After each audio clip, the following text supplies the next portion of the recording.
লাইলাতুল কদর, এই কদরের রাতটা হচ্ছে এমন রাত যেটা খায়রুম মিন আলফি শাহর, 1000 মাসের চেয়েও সেরা। 1000 মাস লাগাতার ইবাদত করলে যে সওয়াব, কদরের রাতে ইবাদত করলে এর সমান সওয়াব হবে নাকি? সমান হবে না। আল্লাহ তাআলা বলেছেন খায়রুম মিন আলফি শাহর, না, এর চেয়েও শ্রেষ্ঠ, এর চাইতেও বেশি। 1000 মাসে, অর্থাৎ 1000 মাসে হয় 83 বছর 4 মাস। তো কদরের রাতে যদি আমরা ইবাদত করি তাহলে 83 বছর 4 মাস ইবাদত করলে যে সওয়াব, সে সওয়াব আল্লাহ তাআলা আমাদের আমলনামায় নসিব করবেন। তো আমরা যেন এই কদরের রহমত বরকত থেকে যেন আমরা বঞ্চিত না হই। তো রাসূল সাল্লাল্লাহু আলাইহি ওয়াসাল্লামকে সান্ত্বনা দেওয়ার জন্য, যে হে নবী আপনি চিন্তিত হবেন না, বনি ইসরাইলের অনেক লোক 1000 বছর হায়াত পেয়েছে, শত শত বছর ইবাদত করেছে, জিহাদ করেছে, তারা হায়াত পেয়েছে বেশি কিন্তু তারা কদর পায়নি। আর আপনার উম্মতকে আমি হায়াত দিয়েছি কম কিন্তু তাদেরকে কদর দিয়েছি। সুবহানাল্লাহ বিহামদি, লাইলাতুল কদর দিয়েছি, যে কদরের রাত 1000 মাসের চেয়েও সেরা। তো এই কদরের রাতকে আবার লাইলাতুন মুবারাকাও বলা হয়েছে। ইন্না আনসালনাহু ফি লাইলাতিন মুবারাকা, এটা বরকতময় রাত। ফিহা ইউফরাকু কুল্লু আমরিন হাকিম, সব বিজ্ঞচিত প্রাজ্ঞচিত বিষয়ের ফয়সালা হয়। এটা বেসিক্যালি একটা বাজেট রাত বলা যায়। এ রাতে আগামী 1 বছরে আমাদের কি ঘটবে না ঘটবে আল্লাহ তাআলা এটার বাজেট করেন, এটাকে রিভাইজ করেন। সো এই রাতটা অনেক গুরুত্বপূর্ণ। তো এই কদরের রাত এটা কবে,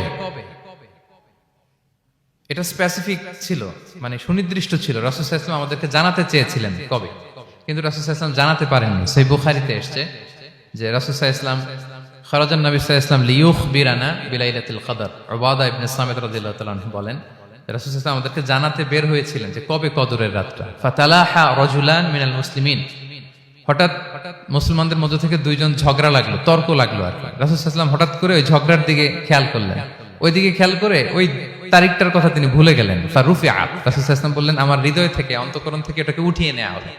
এখন আমি মনেই করতে পারছি না এটা কি 23 না 25 না 27 না 29, আমি মনে করতে পারছি না। এজন্য রাসূল সাল্লাল্লাহু আলাইহি ওয়াসাল্লাম বলেছেন যে তবে আমি এতটুকু মনে করতে পারছি, ফালতামিসুহা ফিল আশরিল আওয়াখিরি ফিল বিত্রি, রমাদানের শেষ দশকের বেজর রাত্রিগুলোতে তোমরা কদর তালাশ করো। বেজর রাতে যদি তোমরা কদর তালাশ করো তাহলে এই কদর সুনিশ্চিতভাবে তোমরা পাবে। তো এই জন্য স্কলাররা সবসময় বলেন যে লাস্ট 10 days অফ রমাদান খুব গুরুত্বপূর্ণ, সবচাইতে the cream time of Ramadan. I repeat, এটা রমাদানের একেবারে মাহেন্দ্রক্ষণ। এই 10 দিনের যে কোনো 10 রাতের যে কোনো রাত কদর হয়ে যেতে পারে, বিশেষ করে অড নাইটস গুলো 21, 23, 25, 27 এবং 29, যে কোনো দিন হয়ে যেতে পারে কদর। সো বুদ্ধিমানের কাজ হচ্ছে আমরা যেন রমাদানের শেষ 10 রাতে লাগাতার একইভাবে একই স্পিডে আমরা যেন ইবাদত করি। কোন রাতে বেশি করলাম, হয়তো 27-এর রাতে আমি খুব ভাব গাম্ভীর্য নিয়ে, খুব আবেগ নিয়ে ইবাদত করলাম, কিন্তু হয়ে যেতে পারে যে এবছর কদর ছিল 25-এর রাত, হতে পারে না? পারে। তো আমরা তো মিস করে ফেললাম। তো আমরা যেন মিস না করি। বুদ্ধিমানের কাজ হবে সমান তালে ইবাদত করা। এবং এটা এত গুরুত্বপূর্ণ, রাসূল সাল্লাল্লাহু আলাইহি ওয়াসাল্লাম এত এমফাসাইজ করে কোন রাতের কথা বলেনি। আরবি মাস অনুযায়ী 354টা রাতের মধ্যে সবচাইতে শ্রেষ্ঠ রাত, সবচাইতে শ্রেষ্ঠ রাত সূর্য ডোবার পর থেকে হাত্তা মাতলাইল ফাজর, ফজরের সূচনা লগ্ন পর্যন্ত শান্তিময় এ রাত, বরকতের এ রাত। রাসূল সাল্লাল্লাহু আলাইহি ওয়াসাল্লাম বলেছেন মান হুরিমা খায়রাহা ফাকাদ হুরিম, যে কদরের বরকত থেকে, খায়ের থেকে বঞ্চিত হলো সে আসলেই বঞ্চিত। হি ইজ দ্য লুজার, সে হতভাগা, সে পোড়া কপাল, সে বঞ্চিত। মান হুরিমা খায়রাহা ফাকাদ হুরিম, যে কদর পেল না সে হতভাগা। এখন আমরা কি হতভাগা হতে চাই? আমরা তো শুরুতে অনেক হোপফুল ছিলাম, এত এত ব্লেসিংস, এত এত বরকত, রহমতের ফলগুধারায় আমরা প্লাবিত হচ্ছি রমাদানে। তা আমরা তো হতভাগা হতে চাই না। তা আমরা যেন এই শেষ 10 দিন এক তালে আন্তরিকতার সাথে ঈমান ও ইহতিসাবা আমরা যেন ইবাদত করি। সম্মানিত ভাই এবং বোনেরা, তাহলে আমরা সৌভাগ্যশীলদের অন্তর্ভুক্ত হতে চাই, হতভাগা হতে চাই না। আমরা এবার একটু শুনবো যে এটা আশা জাগা নিয়ে একটা মাস। এই মাসের যে রহমত বরকতের যত যত হাদিস কোরআনের আয়াতগুলো আমরা বলেছি, এগুলো শুনলে আমাদের মধ্যে একটা আশা জাগে, আশাবাদী হয়ে উঠি যে আমার এই মাস আমার মুক্তির মাস, আমি মুক্তি পাবো। কিন্তু at the same time it's a month of warning, এটা আবার সতর্কতারও মাস। রাসূল সাল্লাল্লাহু আলাইহি ওয়াসাল্লাম বলেছেন রোজা রেখে যে মিথ্যা ছাড়লো না, পাপ ছাড়লো না, তার ধ্বংস। আবার 3 বার তিনি আমিন বলেছেন। বেসিক্যালি এটা একটা বদদোয়া যে মান আদরাকা রমাদান ওয়া লাম ইগফার লাহ, যে রমাদান পেয়েও নিজের গুনাহ ক্ষমা করতে পারলো না, তার ধ্বংস। সো আমরা আশাবাদী হব। আল ঈমানু বাইনাল খাউফি ওয়ার রাজা, বিশ্বাস হচ্ছে আমার মধ্যে ভীতিও কাজ করবে, আবার আমার মধ্যে একটা হোপ থাকবে, এটাই ঈমান। সো আমরা যেন এই ওয়ার্নিংগুলো আমাদের মাথায় রাখি যে আমরা যেন আল্লাহর নৈকট্যপ্রাপ্ত বান্দা হতে পারি, ক্ষমাপ্রাপ্তদের অন্তর্ভুক্ত যেন আমরা হতে পারি। আল্লাহ বলেন লাইলাতুল কদর খায়রুম মিন আলফি শাহর, নবী হে আপনার উম্মতের জন্য আমি কদরের রাত দিয়েছি, যে এক রাতে ইবাদত করলে 1000 মাসের চেয়েও বেশি সওয়াব তারা পেয়ে যাবে। সো এই কদরের রাত যেন আমরা মিস না করি। কোনটা কদরের রাত? আমরা বলেছিলাম শেষ 10 দিন সমান তালে ইবাদত করব। বিশেষ করে আমরা গুরুত্ব দিব অড নাইটস গুলোতে, 21, 23, 25, 27, 29 আমরা গুরুত্ব দিব। এবং রাসূল সাল্লাল্লাহু আলাইহি ওয়াসাল্লাম বলেছেন মান হুরিমা খায়রাহা ফাকাদ হুরিম, যে কদরের বরকত মিস করলো সে বঞ্চিত, সে হতভাগা, হি ইজ দ্য লুজার। আমরা যেন লুজার না হই, আমরা যেন গেইনার হই এই বরকতের মাসে। এবং সবশেষে আমি বলেছিলাম রাসূল সাল্লাল্লাহু আলাইহি ওয়াসাল্লাম স্পেশালি 5টা আমল করতেন, সারা রাত জাগতেন, ফ্যামিলি মেম্বারসদের জাগিয়ে তুলতেন, উৎসাহিত করতেন এবং কোমরে গামছা বেঁধে নামতেন। এরকম ইবাদতের স্পৃহা অন্য কখনো রাসূল সাল্লাল্লাহু আলাইহি ওয়াসাল্লামের মধ্যে দেখা যেত না, যেমনটা শেষ দশকে তিনি করতেন।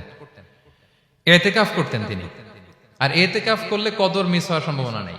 এটা 21-এ হোক, 25-এ হোক, 23-এ হোক, আমি তো মসজিদে, আমি তো কিয়ামুল লাইলে অংশগ্রহণ করতেছি, আমি তেলাওয়াত করতেছি, আমি প্রতিদিনই দোয়া করতেছি, মিস হওয়ার কোনো সম্ভাবনা নেই। আমরা যেন ইতিকাফের চেষ্টা করি, অথবা পার্ট টাইম ইতিকাফ যেন অন্তত করি, 5 দিন 3 দিন, অথবা রাতের সময়গুলো মসজিদে যেন আমরা কাটাই। 3 নাম্বার বলেছিলাম রাসূল সাল্লাল্লাহু আলাইহি ওয়াসাল্লাম জিবরাইল আলাইহিস সালাম কোরআন রিভিশন করতেন। আমরা যেন কোরআন রিভাইজ করি, রেসাইটেশন করি বেশি মাত্রায় শেষের 10 দিন। কিয়ামুল লাইল ফালা তাসআল আন হুসনিহিন্না ওয়া তুলিহিন্না, কত সুন্দর কিয়ামুল লাইল ছিল বলে বোঝানো যাবে না।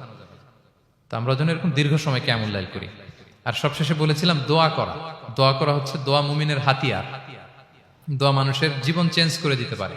চাওয়ার মতো চাইলে আল্লাহ ফেরান না, আল্লাহ তো দেওয়ার জন্যই বসে আছেন। আমরা যেন কায়মনোবাক্যে আল্লাহ তাআলার কাছে চাই, অশ্রুসিক্ত নয়নে যেন আমরা চাই। অনুতপ্ত বান্দার চোখের পানির ফোঁটা আল্লাহর কাছে খুব প্রিয়। 2 ফোঁটা আল্লাহর কাছে সবচেয়ে প্রিয়, জেহাদের ময়দানে মুজাহিদের রক্তের ফোঁটা আর অনুতপ্ত বান্দার চোখের পানির ফোঁটা। বান্দা অনুতপ্ত হয়ে, রিপেন্টেন্ট হয়ে চোখের পানি ছেড়ে যখন কাঁদে আর দোয়া করে, ওই চোখের পানি চোখ বেয়ে, নাকের ডগাবে, মাটিতে পড়ার আগেই আল্লাহ তার সব গুনাহ মাফ করে দেয়। আমরা যেন সেই অনুতপ্ত বান্দাদের কাতারে শামিল হতে পারি। রাসূল সাল্লাল্লাহু আলাইহি ওয়াসাল্লাম যেভাবে কিয়ামুল লাইল করতে আমাদেরকে উৎসাহিত করেছেন, আমরা যেন সেভাবে কিয়ামুল লাইল করতে পারি। আমাদের প্রতিটি কাজের মধ্য দিয়ে লাআল্লাকুম তাত্তাকুনের যে অ্যাচিভমেন্ট, সেটা যেন আমাদের হাসিল হয়। এবং এই রমাদানকে যেন আমরা আমাদের জীবনের সর্বশেষ রমাদান মনে করি। আমাদের চিফ ইমাম অফ সেন্ট্রাল মস্ক ইমাম রমাদান সুবকি নামাজের আগে একটা সুন্দর কথা বলেন যে পারফর্ম দিস সালাহ as if this is your last and final prayer. এমন ভাবে নামাজে দাঁড়াও, মনে করো এটাই হতে পারে জীবনের শেষ নামাজ। রাসূল সাল্লাল্লাহু আলাইহি ওয়াসাল্লাম এটাই বলেছেন। সো আমরা বিগত বছরগুলোতে আমাদের অনেক প্রিয়জনদের হারিয়েছি এই কোভিডের কারণে। এবছর আল্লাহর মেহেরবানি বাংলাদেশ আইএম কমিউনিটির এই চমৎকার, আমাদের সম্মানিত শিক্ষক মন্ডলীদের প্রচেষ্টা, ছাত্র ভাইদের প্রচেষ্টায় এই চমৎকার জান্নাতি পরিবেশে ইফতারির আগে আমরা একত্রিত হয়েছি। আবারও আগামী বছর আমরা এরকম কোনো গ্যাদারিং এ জয়েন করতে পারবো, কোনো গ্যারান্টি কি আমাদের আছে? নাই। It could be the last Ramadan in our life. So আমরা যেন এটা সবসময় মাথায় রাখি যে হতে পারে আমার this is our last chance, এটাই লাস্ট চান্স। এবং এই অপরচুনিটিগুলো যেন আমরা কাজে লাগাই এবং আল্লাহ তাআলার প্রিয় বান্দাদের অন্তর্ভুক্ত হই। আল্লাহ তাআলা আমাদের সবাইকে এই কথাগুলো বোঝার ও আমল করার তৌফিক দান করুক। হাদা মা ইনদি ওয়াল ইলমু ইনদাল্লাহ আলাইহি তাওয়াক্কালতু ওয়া ইলাইহি উনীব।